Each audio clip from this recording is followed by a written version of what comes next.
People get into local government for various reasons. For Scot Simpson, government was not his initial career path. But after shifting course on his original plan, he found himself gravitating towards city government, and he never looked back. He spent his entire career in that field, including the past 16 years as the city administrator for the city of River Falls.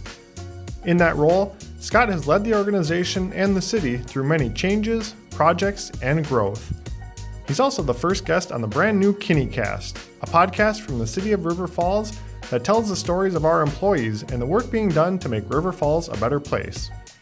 In this episode, you'll hear why Scot was drawn to local government, why he believes organizational culture is so important, and what he sees as the future of River Falls in the next decade and beyond.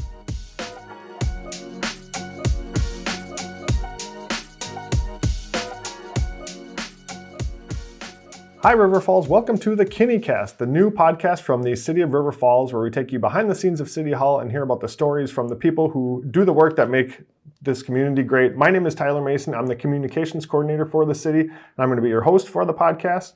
And I'm excited to be joined on the first episode by Scot Simpson, the city administrator. Scot, I know you're a pro at podcasts at this point, so hopefully this will be pretty easy for you. Yeah, pro, you're using that term loosely, but it'll be fun. Yeah. Well, let's jump into it here. A little bit about your background and kind of how you got to this point. What originally drew you to work for local government? I had a father who was a small business operator and then purchased that business, so was a small business owner. And I spent my childhood watching him volunteer for any and everything, including running and winning city council. And he also served on the school board. So I had a chance to get a front row seat to local government as a kid.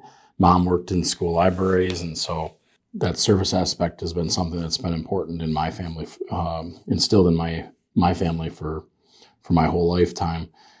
Given all that, I still thought I would be going to business school, and I'd find a corner office in a high floor in Milwaukee. I went to Carroll as an undergrad in business, and had then a bunch of interesting experiences while at Carroll with local government, including projects for the city of Waukesha, and had an internship in county government, and had a mentorship program, a leadership program where I was got a couple days in the Milwaukee Weed and Seed program, and so kind of saw the on the ground local government work, and thought that would be something I'd be interested, in government in general. And so then thought, looked into a little bit what the opportunities were, and really decided that I wanted to be at the local level because I think that was closest to the problems and the people. Sure. and a lot of immediacy to solving problems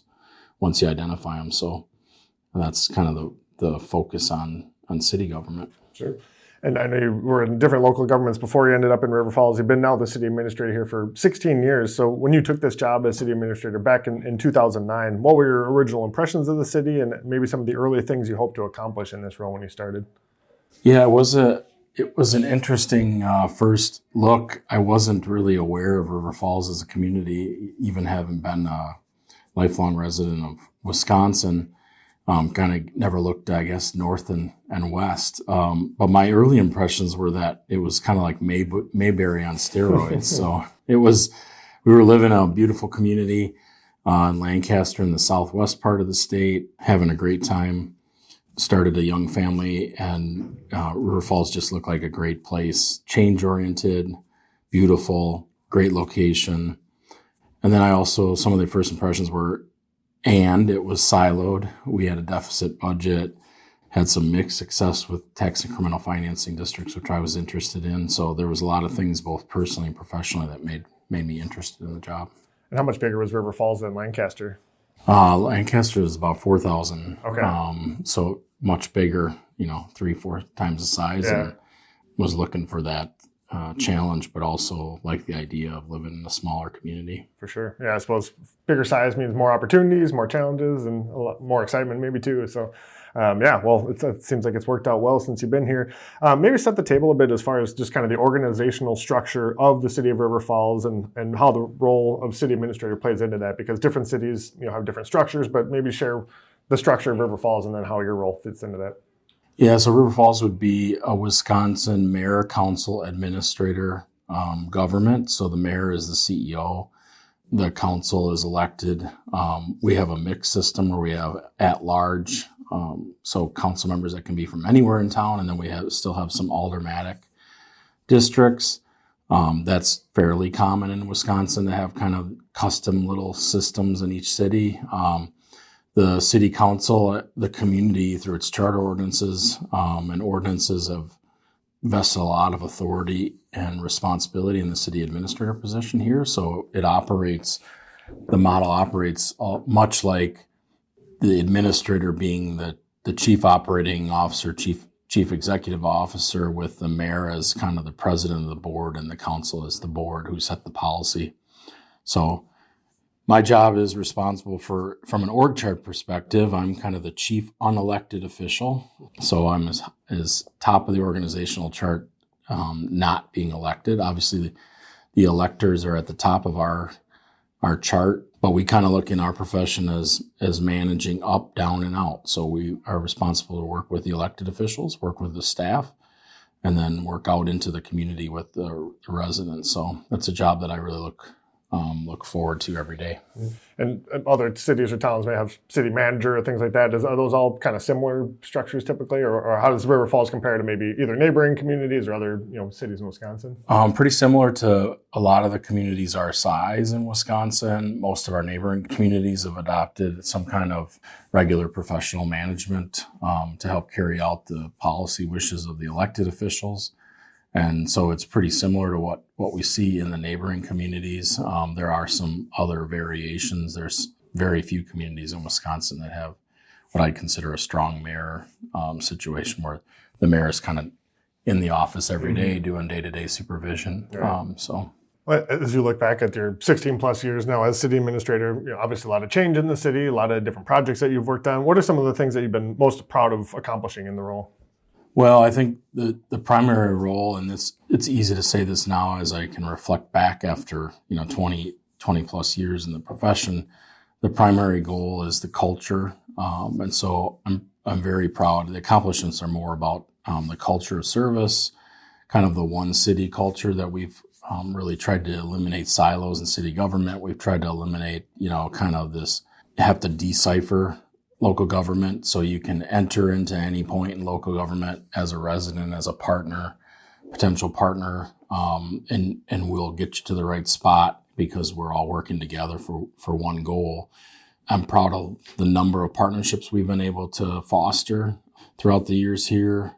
And I think our reputation is that we are good at prioritization and then getting things done. So once we decide things are important, then we focus on them, and we kind of get there with the projects. And so that's some things that I'm pretty proud of. I think project wise, just 16 years later, I look at the downtown and it's impressive about the amount of private investment in the city. It plays a small role in that. And we helped with, hotel and the Family Fresh redevelopments that really, kind of helped keep the momentum going. There was already some early momentum. Corporate parks, we've done a lot of work in those that I think have really strengthened the communities financially, economically, given us some diversity, and also helped us find places for people to work here. Glen Park is something that I think we're really proud of. Yeah. It was a pretty tired place. It's a really important community landmark, and I think the investment that was there is something we were really excited to get done. And then I'm very proud of all the infrastructure work we've done. So those are things that are less visible to the community, but I would have no problem handing over all of our infrastructure to someone else and know that we're not leaving them with a mess or something to fix. So underneath the streets, the pipes and water, sewer, electric investments, and including our roads, have been very significant over the last couple decades. And I think it shows only to a certain extent, right. But service reliability is really good. Our electric substations are all in great shape. And so the council's really prioritized, even though those are less flashy projects, they get a little less credit from the community to do them. It's really, really good shape. Yeah, that infrastructure is something that maybe the average resident, I know I don't really think about it in my community, but it's important, and it's something that the city is very involved in. So yeah, that's certainly been a big one. You mentioned culture as something that you've been proud of, and you've been a big proponent of kind of personalizing City Hall, highlighting the employees on our staff. I guess what would you want the River Falls community to know about the people who work for the city? Well, I want them to know that they're your neighbors, first and foremost. So whether or not they live in the city, they take their actions every day as if they do. And for a large percentage of us that live and work in the community, we really care about the work that we do and the outcomes that we're able to achieve. I'm very proud of the heart of service. I mean, it's universal across the city employment that they're really here to serve others, and they want to get things done. So they're not anxious to just kind of leave things for somebody else to do. So that's really important for us to see, and I'm very proud of that. And you mentioned just living in the community. Obviously, you and your family have been a big part of this community for a long time too. Is that something that I'm assuming you don't take lightly, that this is your community as well, and you obviously want to make it better for your family and for friends and that sort of thing? Yeah, I think we have a big legacy that we've been given. The community, is a great community. It was great before my family came here, and hopefully what we're doing is setting up for future generations, so that it can continue to be great going forward. And so that, I think you see that ethic in the staff. Again, whether they live here or not, they really feel a lot of ownership to what the impact of our services are and how it feels to live in River Falls on a daily basis. Yeah. Well, there's some big projects that are going on right now that the city is involved in. You're looking at the library renovation has already started. The fire station going to be renovated soon. There's some other things that, kind of behind the scenes. But what excites you most about the work being done on some of those current projects? Yeah, I mean, it excites me because of the culture stuff that I enjoy doing internally. It really excites me when you see these projects and they're multi-departmental, multi-skill sets, multi-employees that are working together to kind of achieve this goal.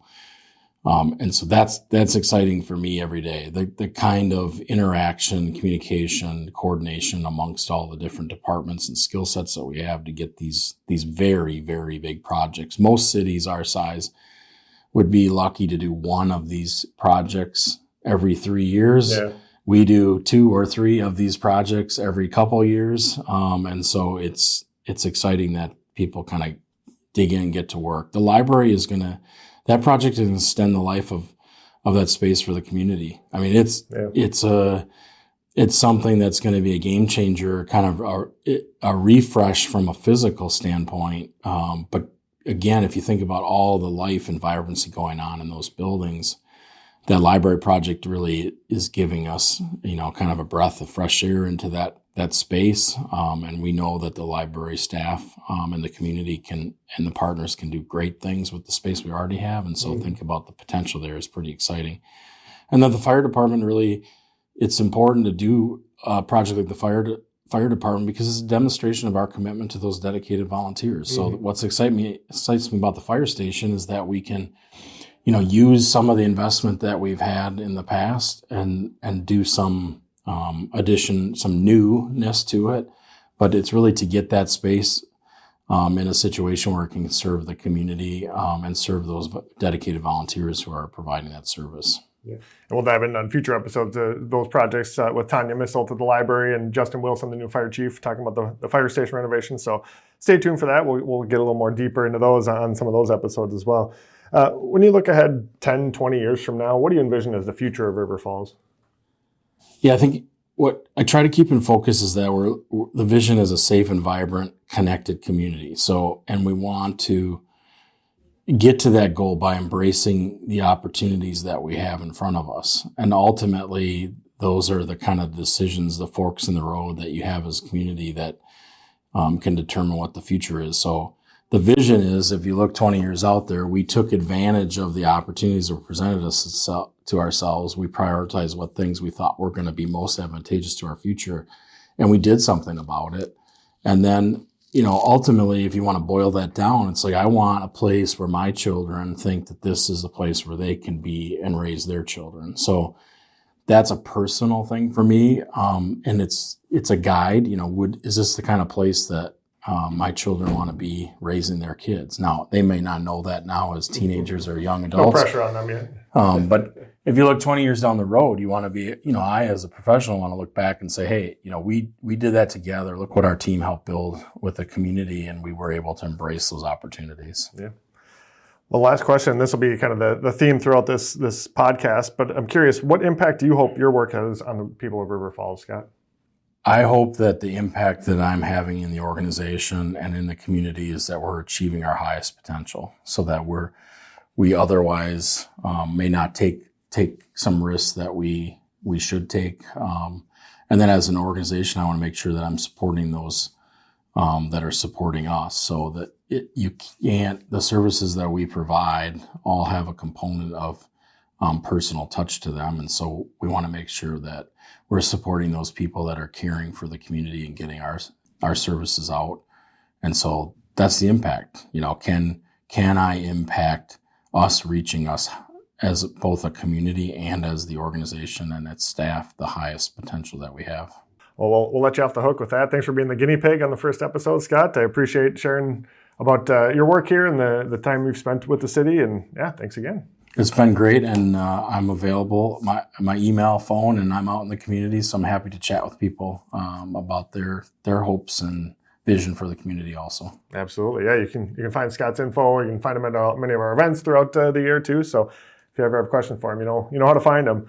Well, thanks everyone for tuning into this inaugural episode of the Kinni Cast. If you haven't subscribed yet, you can find it really wherever you get your podcasts, Apple Podcasts or Spotify. You can find it at the City of River Falls website at rfcity.org. There's a tab for the podcast as well. And be sure to share this with others in the community so they can hear more of these stories from the city staff and learn about the important work that is going on at City Hall and beyond all over the city. So thanks again for tuning in, and have a great one, River Falls.